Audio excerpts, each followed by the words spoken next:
ബിറ്റ്ലോക്കർ drive encryption ഉപയോഗിച്ച് വിൻഡോസിലെ ഒരു ഡ്രൈവിനെ എങ്ങനെ ലോക്ക് ചെയ്യാം, അതുവഴി നമ്മളുടെ പേഴ്സണൽ ഡാറ്റ എങ്ങനെയാണ് പ്രൊട്ടക്റ്റ് ചെയ്യുന്നത് എന്നുള്ളത് ഡീറ്റെയിൽ ആയിട്ട് നമുക്കിന്ന് നോക്കാം. ഫോളോ ചെയ്യാത്തവരാണെങ്കിൽ ഒന്ന് ഫോളോ ചെയ്ത് വെച്ചോ. ബിറ്റ്ലോക്കർ ഡ്രൈവ് എൻക്രിപ്ഷൻ ഉപയോഗിച്ച് OS ഡ്രൈവ് അല്ലാത്ത ഡ്രൈവുകൾ എങ്ങനെ ലോക്ക് ചെയ്യാം എന്നുള്ളതാണ് ഇന്ന് നോക്കുന്നത്.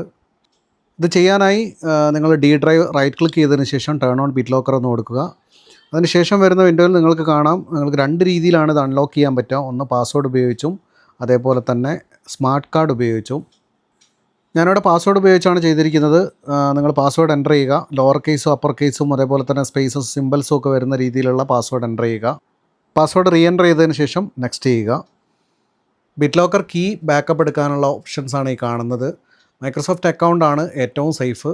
ഒരു USB ഡ്രൈവിലേക്ക് ചെയ്തിട്ട് അതിനുശേഷം നമ്മൾ ജിമെയിലിലേക്ക് സ്റ്റോർ ചെയ്ത് വെക്കുന്നതും നല്ലൊരു ഐഡിയ തന്നെയാണ്. കീ ബാക്കപ്പ് എടുത്തതിന് ശേഷം നെക്സ്റ്റ് ചെയ്യുക. അതിനുശേഷം ആക്ടിവേറ്റ് ബിറ്റ്ലോക്കർ എന്ന് കൊടുക്കുക. ഇത്രയും ചെയ്ത് കഴിഞ്ഞാൽ നിങ്ങളുടെ ഡി ഡ്രൈവ് എൻക്രിപ്റ്റഡ് ആവും. എൻക്രിപ്റ്റഡ് ആയിട്ടുള്ള ഡ്രൈവ് നിങ്ങൾക്ക് പിന്നെ ഓപ്പൺ ചെയ്യണമെങ്കിൽ പാസ്വേഡ് ഉപയോഗിച്ച് മാത്രമേ പറ്റൂ. അതല്ലെങ്കിൽ നിങ്ങൾക്ക് റിക്കവറി കീ അറിഞ്ഞിരിക്കണം. അപ്പോൾ വീഡിയോ ഇത്രയേ ഉള്ളൂ. പുതിയൊരു വീഡിയോ ആയിട്ട് കാണാം.